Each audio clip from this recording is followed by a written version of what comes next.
You're watching College Sports Rushes The 10 on the Bet Rivers Network. Welcome to The 10, your home of Big Ten betting on the Bet Rivers Network. I'm your host, Greg Waddell. Pleased to be joined by two of the best in the business, Doug Kazarian and Troy Macker. Doug and Troy and myself, you last saw us breaking down some NCAA tournament Big Ten bets. It feels good to be reunited with the crew as we look forward to the NFL draft next week. Kicks off Thursday, April 24th.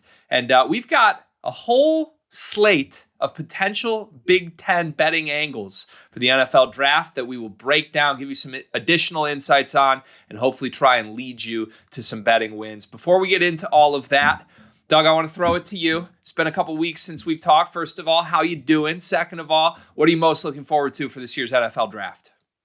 Yeah, things are good, man. I appreciate it, Greg. Look, it's every time of year, sports calendar really never rests, right? NBA full octane here.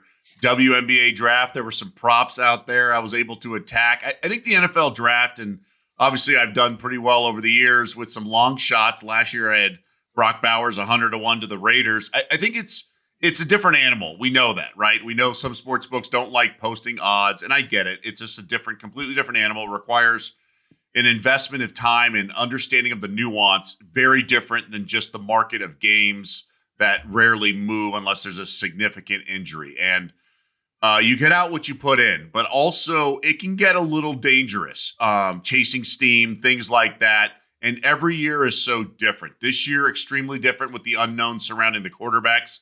Reminds me of a couple years ago with the Pickett, Willis. They started to slide around the Friday before the draft, so we'll see if that happens this year. But chasing steam can get dangerous. I think we get excited because it's the NFL and things along those lines, but it's always important to ask yourself, can this bet win or will this bet win? So if you're laying significant juice on an over-under or things along those lines, that's something to ask yourself. Obviously, there's lofty odds because the sportsbook has to have a certain hold percentage. And sometimes because of the winds blowing and so much can change within the final week and you can anticipate instead of react, sometimes it is worth taking a shot at a long shot price because much like maybe the Masters, which we recently saw, you can cash a 50-1 ticket after 4 days or so, which doesn't really happen in the futures market in regular sports in terms of championship odds. But in the draft, you can see that. With new front offices, things like that, there's going to be more turnover, and thus the insiders who post their mock drafts don't have the same sources they once did. We joke that it's lying season just because there's misinformation out there. So there's opportunity, but you got to be careful. You got to know what you're doing and really understand the nuances and how every year is so different than previous years. You hit the key word I was looking for, misinformation. It's an information-based event. It's a race to who can get the scoops first. This is why with the NBA draft, we love the old Shams and Woj battles, right? It's a little bit different with the NFL, but it feels like there is money to be made as long as you keep that in mind. It's not just betting a specific football game where we don't know the outcome. Even if you have all of the information ahead of time, anything can happen when you have to play it on the field. Sometimes there's guarantees. There's promises that are being kept secret, intentionally so. Sometimes teams are leaking things that they just don't even intend to do action-wise to try and throw teams off the scent. And it can make for a fun betting challenge. But as you mentioned, sometimes I think the safe way to approach an event like this is to seek out some reasonable long shots where you think the market may be off, and don't overdo it. Don't go crazy from a units perspective, but have some fun betting the NFL draft. Troy, what's your approach with an event like the NFL draft? Yeah, I love drafts. NFL, NBA, it's one of my favorite events of the late spring, off the heels of the Masters and big UFC events and the Champions League. It's such a fun time to be a sports fan and a sports bettor because the events are different. It's not, 16 games on Sunday to bet or, 32 basketball games over the course of two days. This is information based. It is a smoke and mirrors season. This is anonymous scout season. All those things go into it. The safest or most unridiculous, reckless things I like to wager on for the NFL draft are the player position over under, because I think that's you have the best understanding of where they're likely to go. Now, with the NFL draft, the biggest thing that can change stuff is trades. And when you look at a mock draft for next year, you already see how many times that pick has been traded. In the NBA, it's even more so. So there's lots of trades that happen. But I think as teams go on runs, that is another area that can kind of alter things. But I think over under for a player to be drafted at a specific position tends to be one of the more less reckless plays. And it gives you a better understanding of where they're going to go, where they're likely to go, and the teams there who are likely to pick them. I had a lot of success with that in the NBA draft last season, just because of specific player position need, and I think that's even more so in the NFL. Certainly, we do get into cases of best player available, but for teams in the back half of the draft, they are a little bit more solidified in most cases, so they are looking for a specific thing to improve their team, as opposed to teams in the middle and towards the front of the draft that are looking for either a franchise quarterback or the best position available. So sometimes, if there has been a run early and that a team desperately needs a safety, this isn't a deep safety class. There's some good value on the position for safeties later in the first round. Yeah, that's a good way to approach it for sure. There's a lot of excitement building up to this event. We'll do our best to have you completely covered with all of your Big Ten betting needs. Reminder, we are part of College Sports Rush with the Bet Rivers Network, so we're trying to cover everything we can in college sports. There's a bunch of great shows on the network, so make sure you tap in to everything on the channel as we head closer and closer to this NFL draft next week. All right, as you alluded to, Troy, we've got a couple over-under draft position spots that we're going to get to later in the show. But before we do, there's a few specific players that I want to pull out individually and ask you guys about. And there's a broader way to bet the entire Big Ten Conference, which is where we will begin right now. You can bet the over or under on total Big Ten players drafted in the first round. That line is set at over or under 9.5 players. If you want to take the over 9.5, it is plus 140. Under 9.5 players drafted in the first round from the Big Ten Conference, minus 177. Doug, is there any value here on either side? So these are really tough wagers because some rules of thumb here. Anytime you get farther and farther away from the number one overall pick, it becomes more difficult to project. Every year is different. We kind of know who the number one pick is this year, but sometimes we know the top 3, top 5 in order, things like that. But once you start getting into the 20s, there's going to be more curveballs, right? And thus, when you have an over-under for the entire first round, that's when it becomes a little tricky. I talked to my main betting partner, who's a guru with the draft, a guy, my confidant with all this stuff. So 5 guarantees, both tight ends, and then the guys we all think are going to be top 10. And then Simmons and Harmon likely to go in the top 5 in the first round as well. But then you get to some other guys, and I have 8 possible guys to get to 10. But you just don't, is Travion Henderson going to sneak in to the first round? What about Donovan Jackson? I think Connerly and Grant go, so that makes it 9. But Caleb Johnson has a 1% chance, maybe. It's the last 2 teams to draft, the Eagles and the Chiefs. Because of trades, you don't know if someone's going to hop into the first round and maybe get someone. So that's why this becomes so difficult. And you mentioned the juice, Greg. I like under, but not at the price of minus 177. Like if it were minus 140, 135 or less, then I would be involved. So it's no fun to have a pass, but that's the tricky sort of angles. But things to keep in mind for the end of the first round, every draft, there's sort of tiers, right? Like this year, the 2 tight ends are studs, likely top 20, and then a drop off after that. So offensive line is sort of a unique position of scarcity in this draft. So you wonder if some guys that in other years would have a second round grade, they're going to have a bottom first round grade just because of the drop off after certain players. So that's one thing that keep in mind. And also this year, it's a copycat league, right? We saw a few years ago, Trey Lance, when San Francisco traded up. That was when Mahomes was stellar in the Super Bowl. Not that, but you just sort of the dynamic dual threat quarterback, the guy who could make plays on the fly, teams are more likely to emulate the team that just won the Super Bowl. Well, Philly just dominated the trenches. So I think O-line and D-line might get a little boost, might win some deference calls that teams are 50-50. But also the curveballs are the biggest one. I mean, I believe Leatherwood a handful of years ago in 21, I think it was, came out of nowhere. He was like a mid-second round pick, and he goes mid-first round. And then ironically, the Raiders also take Moerig Woodard, who was supposed to be mid-first round. They get a mid-second round. So there's the curveballs that create a domino effect. That's what makes these props. You have to sort of look at the Venn diagram and the percentages and things that can happen. So it's a pass. I would rather bet over 8.5 minus money, but I think this lands 9. So I do like the under 9.5 in case the juice changes between now and the draft night. I think there's an opportunity there. I do think this lands 9. I think it's very appropriately priced, as you just alluded to. And at minus 177, it's just not a wise bet, even if you strongly believe it's going under.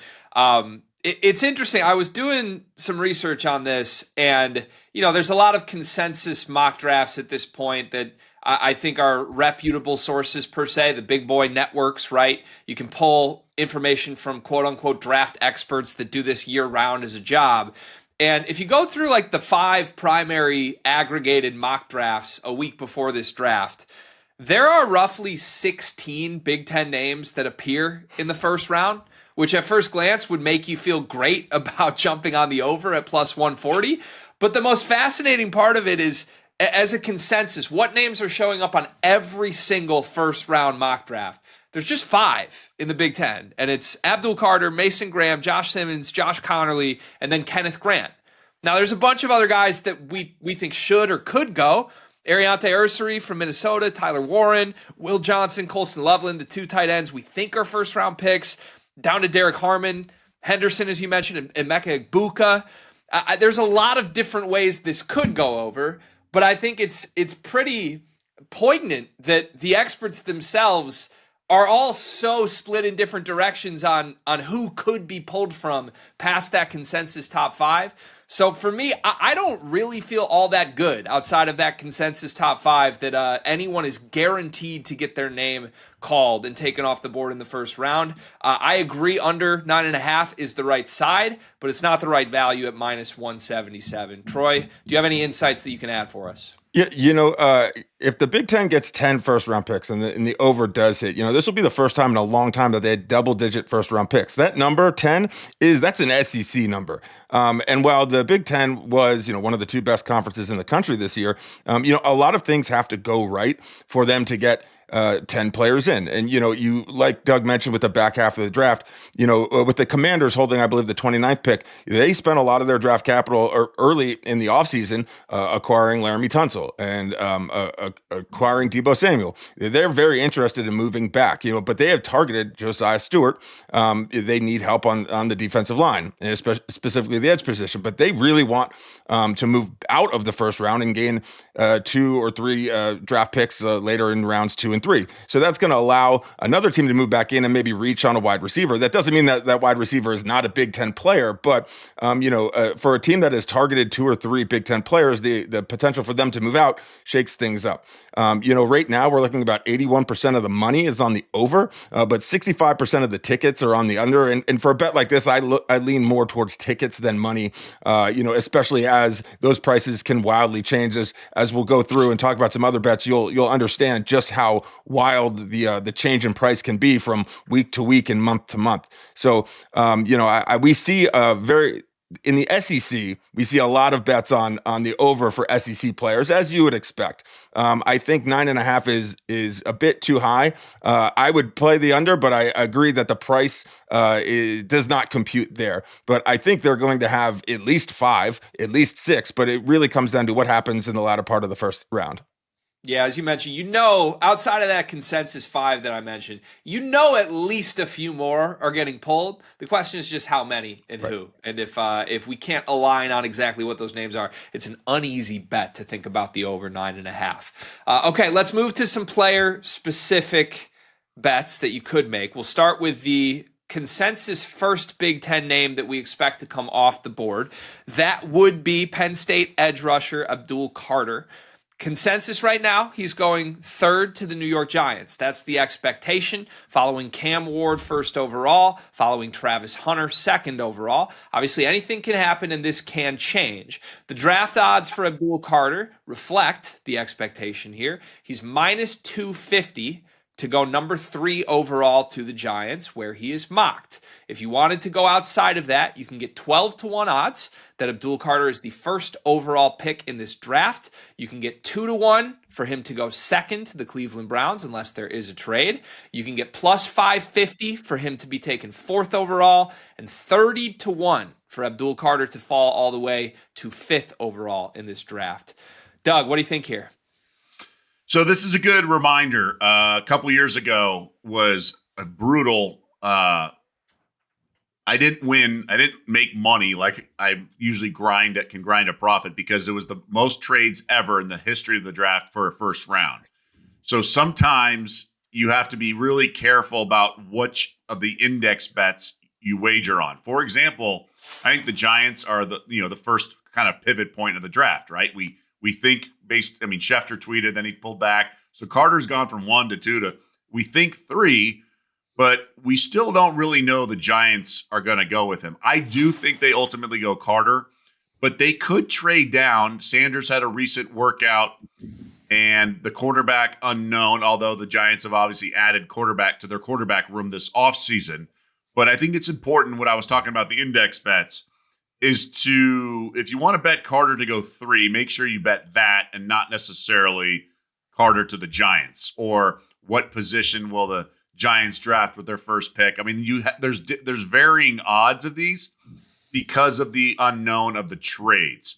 There's a chance the Giants, remember, a lot of these teams have new front offices and new, like the Cleveland Browns. This is not the Browns of old. So the DePodesta regime and all that, things change and are fluid. So that means the insiders don't have the best intel. But as we get close to the draft, we learn more and more. Ultimately, I would not bet the minus 250, because I think there's potential for too many parts. But this is an interesting. You can get plus 550 on him to go 4th overall. When you want to throw a curveball like this and say you want obviously the payout to be there, but also you want security in that long shot. Like, what do you mean by that? How can you have security long?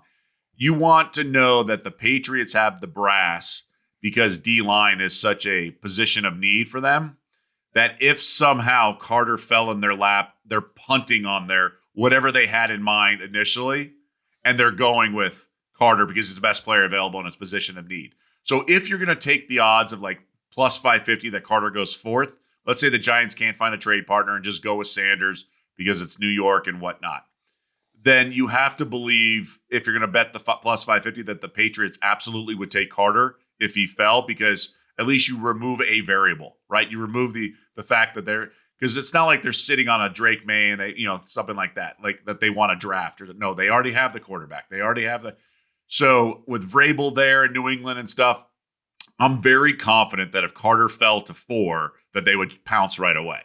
So is plus 550 worth?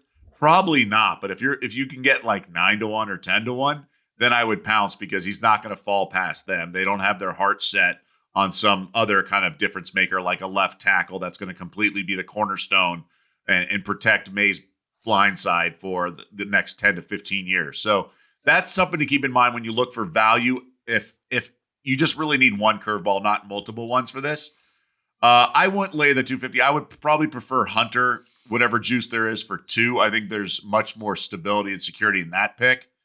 But I do think ultimately the Giants go with Carter. I just don't want to lay the 250. All right, thank you for the insight. Yeah, this is a very interesting case with Carter, because when I look for a specific player to maybe target at a huge number, pinpoint something, usually I want to have a pretty good inkling that he's either a potential riser or a potential faller.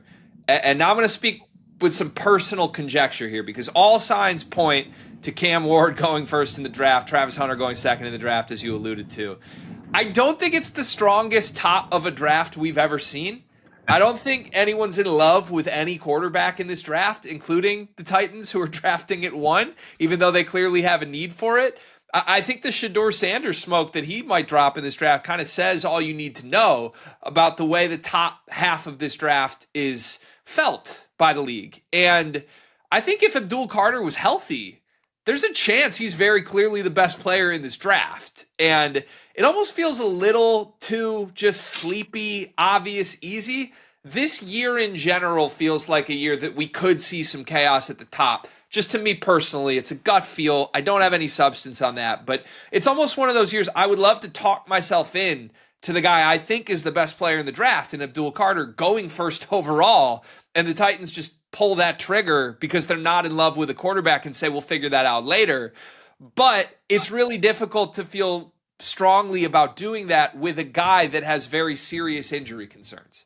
Because when you have a guy that missed his pro day, that did not participate in the combine, even though the injury smoke is now positive, there's reports coming out this week that he won't need surgery and it's healing. That's great. There's just a lot of ominous questions on exactly how do teams feel about Carter given the injury history, given that he hasn't performed in the recent events, and given that I do think he's the best player in the draft. So to me, the correct thing here is how all the experts have mocked it. He should go third to the Giants, but for injury reasons, I could see him slipping, absolutely. It's also working against the idea of a player like Carter slipping, though, I think in my head, that this is a weak quarterback's draft. Because normally a guy like Carter may slip 1 to 10 spots. We saw this happen with Micah Parsons years ago, where teams are just rushing to grab the quarterbacks. It's not a deep enough quarterback draft for me to feel that he could really slip too far. So again, I think it's logical that the third pick is the favorite here, minus 250. I'm not touching it at that number because I really could see this moving 1 or 2 spots in either direction. But it's the jumping off point for the draft for me. Where does Abdul Carter go? Troy, what can you add for us? Yeah, well, I can add that Abdul Carter is our most popular and most wagered on player across all draft bets. And a lot of that has to do with the fact that, we've taken more tickets on him to go number 1 than any other player. And those aren't recent bets. Those are probably happening a month ago, 2 months ago, when he was the consensus number 1. The injury information having come out, has changed things up. So much so that, a month ago today, he was 2-1 to go number 1. He's now 12-1 to go number 1. So I think, he is going to drop some spots from that number 1, even though this is a very weak top end of the draft. When you look back at players who have dropped, whether it's injury red flags or off the field red flags, typically that drop isn't like 2 to 3 picks. It's usually like 5 to 9 picks. Jalen Carter, certainly the red flags were different there, but that also, once you get out of the first 5 picks in the draft, you do have some teams that have high draft picks that aren't actually bad. They made a trade 2 or 3 years ago, and now they have a very, very good draft pick like the Eagles did at number 9. I believe it was 9 or 7 when they got Jalen Carter. So, because a lot of these bad teams, they can't risk taking someone who has, injury concerns because they need a plug and play guy who's going to be ready. And the Giants are constantly under the microphone. So I agree that, it's too risky there when things could happen. But, we've seen, I believe there's more money on Carter to go number 3 than any other player. And it's I believe it's the 4th most wagered on draft bet of any. Behind Cam Ward to go number 1, and I believe Travis Hunter to go number 2. So 1, 2, and 3 are really the most wagered on plays, and Abdul Carter being there at number 3 makes sense. It would exemplify some confidence there, right? That people feel very good about him going 3rd overall. I will say, if he does go 3rd and it is the Giants that make the pick, it is them redeeming themselves a little bit for passing up on Micah Parsons just a few years ago, where they ended up trading down to get Kadarius Toney, maybe sticking in the minds of any Giants fans out there for sure, that the chance to take a Penn State edge rusher may be too good to pass up this year. Let's move on to another player that I want to ask you guys about, Michigan's Mason Graham. And here's the way that you can bet Mason Graham's specific draft spot here. He is favored to go 5th overall to the Jacksonville Jaguars, minus 143. If you want to bet him to be taken before that point, it's 15-1 for him to go off the board 3rd, 12 to 1 to go off the board fourth, potentially to the New England Patriots. 10 to 1 to go off the board sixth, one spot later than he is mocked per consensus mock drafts to the Raiders, or 7 to 1 to go seventh overall, where the New York Jets are picking. Doug, what do you have here with Mason Graham? All signs point to the fact that he's going to go fifth overall. Now, a lot's been made, or some discussion about his short arms, so to speak, 33-inch arm length below that. But sorry, I'm getting my notes mixed up. No, I agree that it's likely fifth, but I just don't want to pull the trigger because the dominoes could start to fall. We mentioned with Sanders going at 3 potentially, or there's trades. I just don't know if minus money at 143. Now, I don't think the Raiders are going to draft him at all. That's not a position of need at all. Excuse me. But he's probably the best player available at that position, and that's what the Jags want. Jags, who have the fifth pick, want to address. But again, new front office, maybe not the best sources. It's tempting because it feels cheap at 143. It really does. Like, I can see the draft unfolding and saying, like, why didn't I just bet that? That was so obvious. We've known it for a while. Things along those lines. With these kind of things, just in general, the draft can get away from you.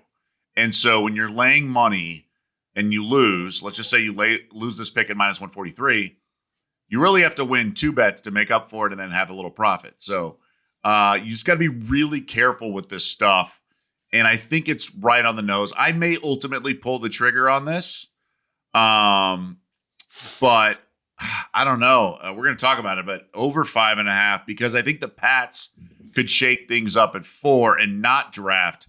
And this is where I was thinking about a short arm tackle. And if they go defense like Walker, then there's a domino effect, and that could change everything. So while the Jags may have their sights set on Graham, they may have someone available that they didn't originally anticipate, and then you start having the domino effect. So that's where I think it could curve, and then I'm always going to be attracted to plus money in the draft.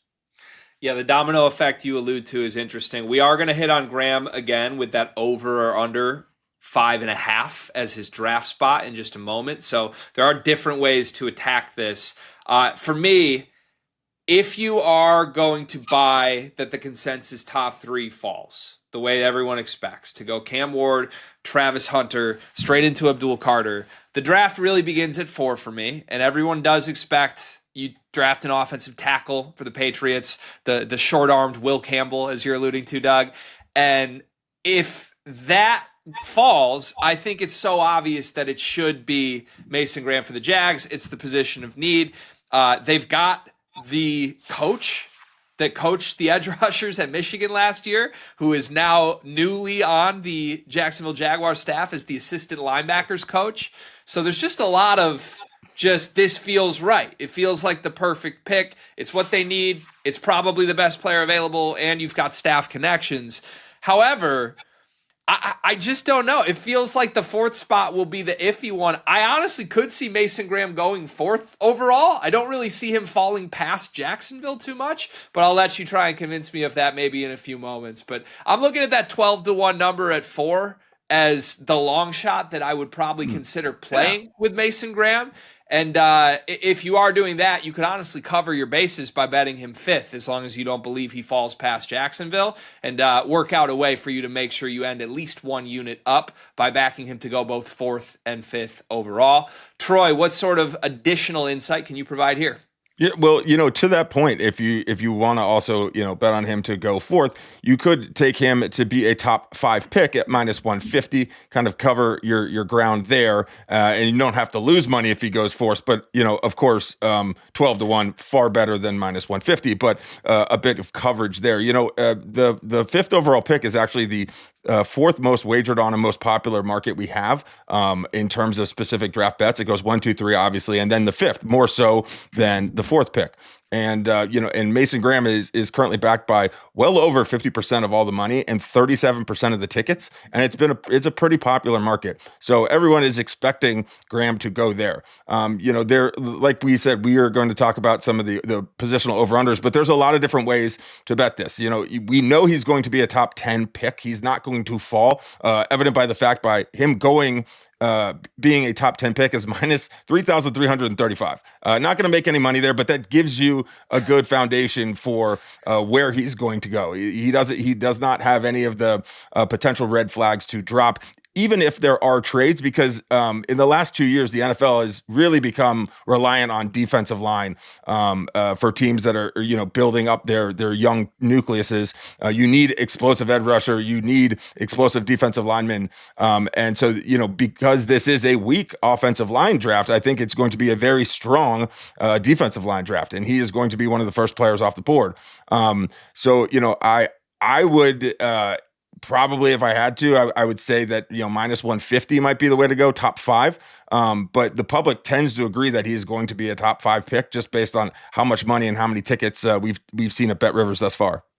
Interesting. All right, that's a great segue because I've got 4 players that I want to go through their draft position over-unders that you can take, and we will start with Mason Graham, as you just alluded to, Troy. For him to be taken in the top 5 picks, minus 150. I see plus 115 for him to be taken outside of the top 5. Doug, do you have any strong feel here where the value is? I agree that it'd be hard to see the Jags pass, but if the Patriots do a little bit of a curveball and do, go a Walker route or something like that, then that could plus 115 intrigues me, but it's a pass. I see what you're saying. I do think the 12-1 is probably worth a play, just because we don't really know what the Patriots are doing. They're one of those teams, sort of new look, new everything. And yeah, I could see the 12-1. So that's probably something that interests me. But what Troy said about the top 5 markets, things like that, or what you were saying about just picking some numbers and building your own portfolio, what you really do is create your own prop, right? By betting 4 and 5 and then staggering the units, you create a prop that he goes 4 or 5. And you can do that. And if the books don't offer it, you just do it yourself. And that's one way to do it for sure. I think that's my way of attacking Mason Graham as we talk through this. So I would bet him to be taken 4th, 12-1, put 1 unit on it maybe.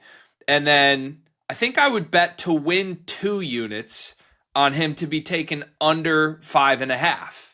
And if you can nail both of those, you're sitting gorgeous. If he goes 4th, obviously it's fantastic, but I don't see him falling by 5th, and 5th would cover your bases to bet the long shot on 4th. I think that's the way that I'm going to approach it. You already heard some insights from Troy on where exactly the play is at that over under 5.5 number. So let's move to the second player on my list here. I've got Tyler Warren, the best tight end in the sport last season. The line for him, the number is 9.5. So you can bet him to be taken under 9.5, meaning in the first 9 picks at plus 140, or you can bet him to fall out of the top 9, be taken 10th or later at minus 177. It's not the tastiest number, but certainly a player of intrigue in a variety of ways. Doug, what are your thoughts? I do think there's a little value on the over at 9.5.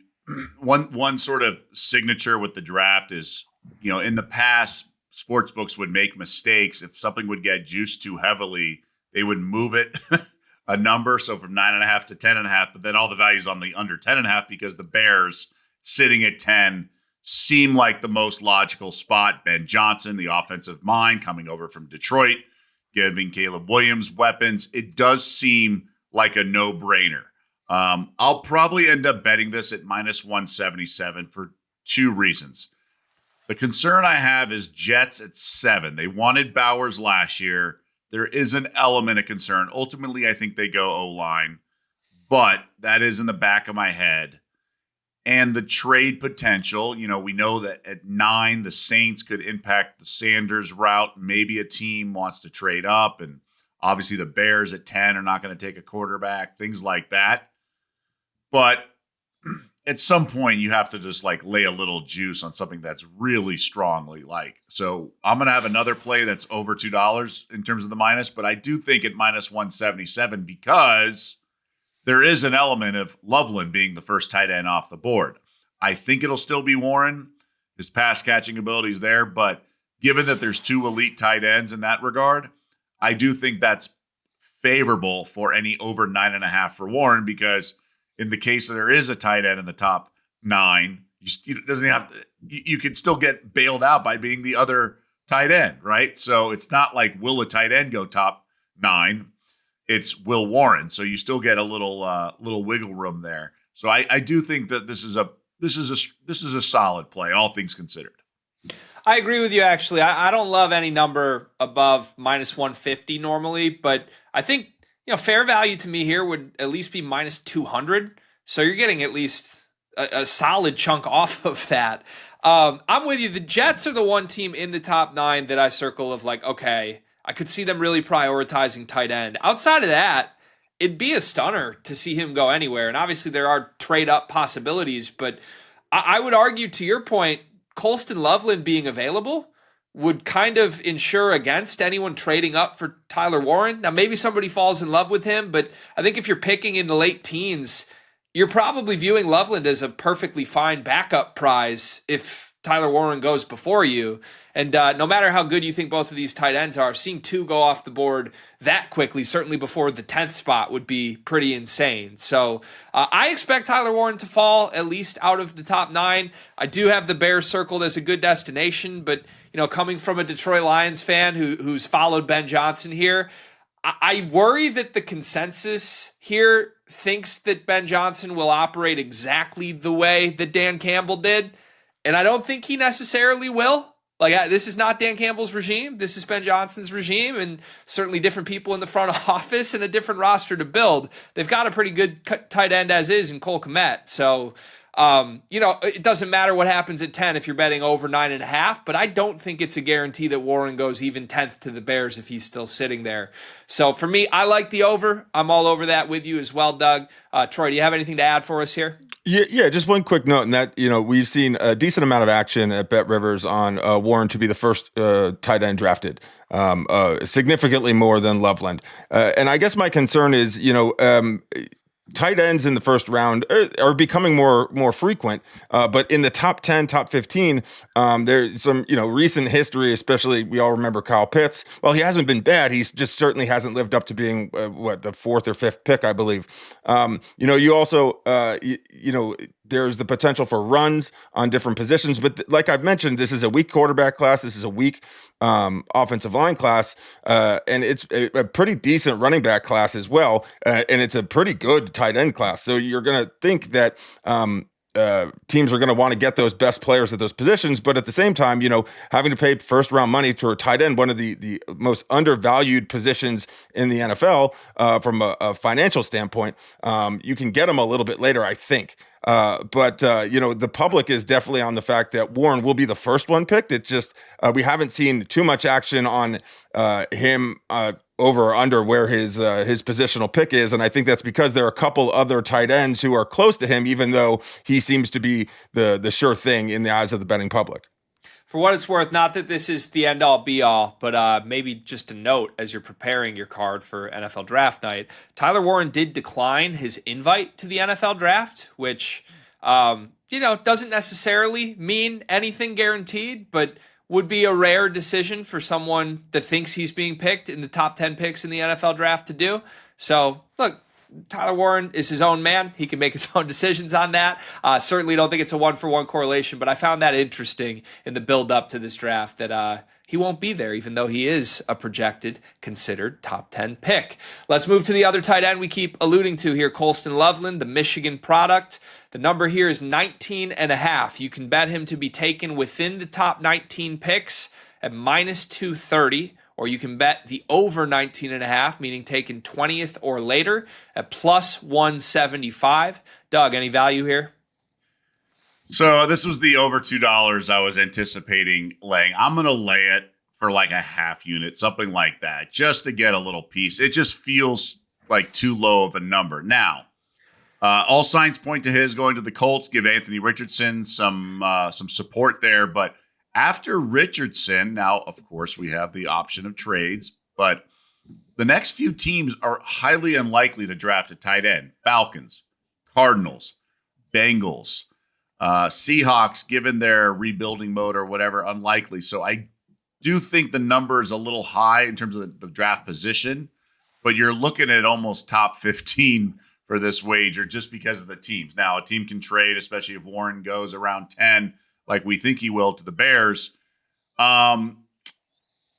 Seems pretty likely. I've laid more juice in the past with drafts that felt more predictable and more logical in terms of the certainty of talent.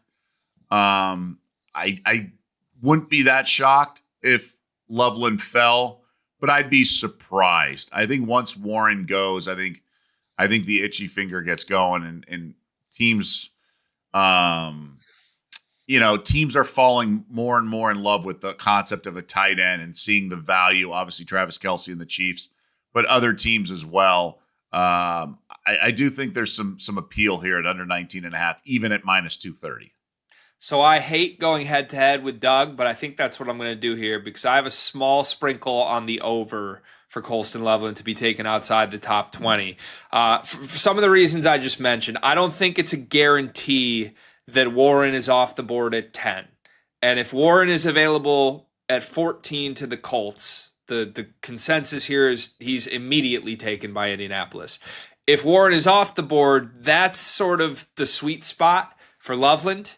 But I don't think it's a guarantee if Warren's off the board that Loveland goes 14th to the Colts. In fact, a Colts draft specialist, Tony Pauline, just reported that there has been a lot of buzz that they may be targeting an offensive tackle, particularly if Warren is already off the board. To me, looking through the other teams in the teens, obviously you're vulnerable to a trade. I think the Seahawks are the one other destination that would feel like they would jump all over Loveland. But even then, I think they've got a bigger need on the offensive line. So you're really hoping, if Warren slides, at least to Indianapolis, I think there's one team to avoid. It's Seattle, who has a couple other big needs. I've actually, for what it's worth, I've circled a reunion with his former college coach, Jim Harbaugh, potentially 22nd to the Los Angeles Chargers as a potential destination for Colston Loveland. So for me, at that plus money value, plus 175 to fall outside the top 19, it's worth a sprinkle. It's not my most confident play, but I do like the value there. Troy, who are you going to side with here, or are you going to play middleman based on what the insides tell you? So I would probably side with Greg on this solely because of the teams in those positions, even though we've alluded to the fact that trades could happen. But I think that run of three teams, it being the Cardinals and the Falcons and the Buccaneers there with Kate Otten, I do like the idea of the Chargers to draft a tight end because we know how much Jim Harbaugh loves tight ends. It is a pivotal part of his offense dating back to his time at Stanford.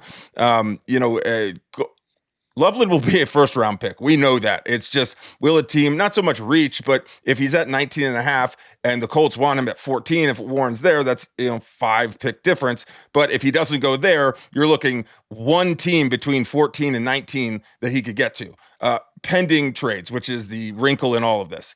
So this is a very tricky one to kind of forecast. But at least from a public betting standpoint, we've seen far more money on the under, about 90%. And these aren't, horribly popular markets. A week or two before the draft, we will see a major uptick, but the tickets are all on the over. And I think, especially as you can parlay some of those as well and really juice up a ticket or so. So I think this is actually really fascinating where he lands, simply because this could be the start of a run on QBs or on tight ends, which you'll see in the mid to late first round, specifically, given that this is a good running back class, but our team's going to start a run on running backs in the first round. We know the discourse around that. Wide receivers will be sprinkled in there. You do see a run late in the first round as well. But I think what happens with the two tight ends off the bat in picks 1 to 17 is super fascinating as we head to the NFL draft. Yeah, 100%. And the split between tickets and money is always something to keep an eye on. But appropriately priced, it seems. They're getting action on both sides, and it's not a fun place to be, the opposite side of Doug Kazarian. I can promise you folks at home that. One more player I want to ask you about here, Ohio State receiver Emeka Egbuka. The number here, 29.5, meaning you could bet him to be taken within the first 29 picks at minus 137. You can bet him to fall to 30th or later at plus 110. One of our closer to pick'em values on the board here. Doug, which side are you leaning here for Emeka? Yeah, this is sort of draft betting 101. This kind of hinges on what happens with Dallas at 12. It's. I think we've all experienced this in our own fantasy leagues with drafts. It's when will a run on position X start, and that will implicate how things go to a certain extent. So if the wide receiver run starts early, such as Cowboys at 12, then the under of Egbuka probably cashes as well. So I think we see it mostly because I think McMillan, the receiver from Arizona, I think is just getting misread. I don't think he's going to go that high. I think his speed from the combine is concerning to many organizations.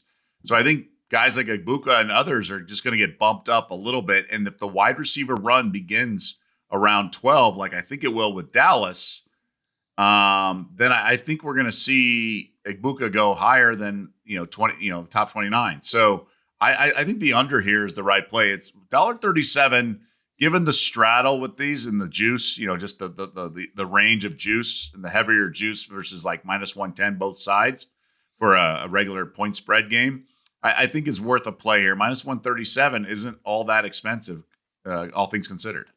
I also love minus 137 here. I would have expected this to be valued more like the Tyler Warren over 9.5, minus 170 range.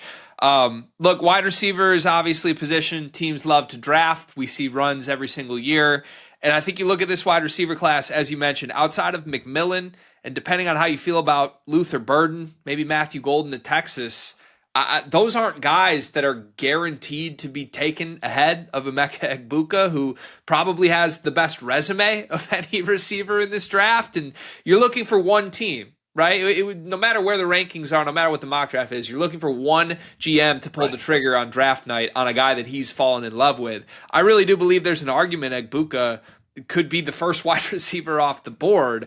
But at minimum, I would expect 4 to 5 of these receivers taken in the first round. As you mentioned, Dallas potentially the jumping off point. But I look further, even late into the first round in the mid-20s, teams I could see jumping on a skill position player here.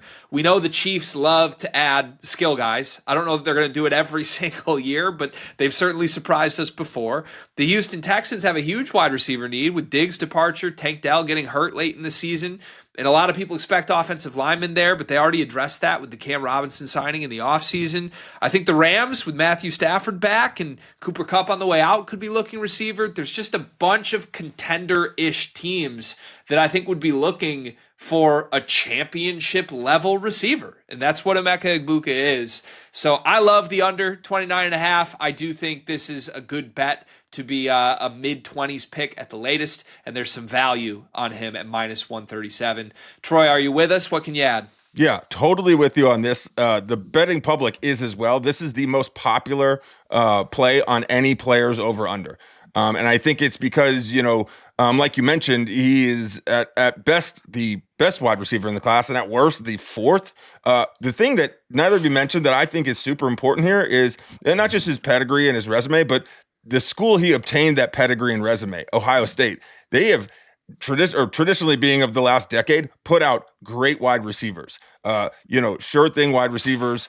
You look at a Terry McLaurin type, you know what you're getting. So I think the initials and the name next to his position and his last name is really important, because teams will take a wide receiver from Ohio State, knowing that he's good, but also who he played with, the competition level, being in, the playoffs in the national championship game. I think that boosts him up a little bit over, the top wide receiver from Iowa State, let's say. And really, really the only two wide receivers I see who could go ahead of him are McMillan, who I generally thought was the best wide receiver in college football last year. I loved watching him play. He was electric. I know the metrics aren't there, but the guy caught everything. It might have been my favorite player in all of college football.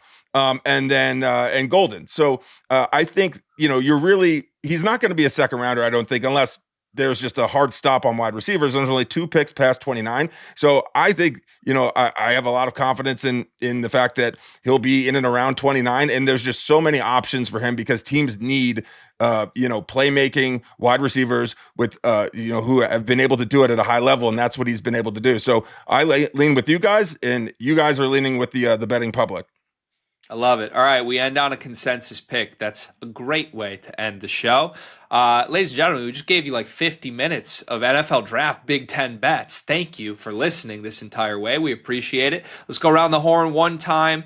Doug, I'll throw it to you. What's your best bet on the board for the NFL Draft?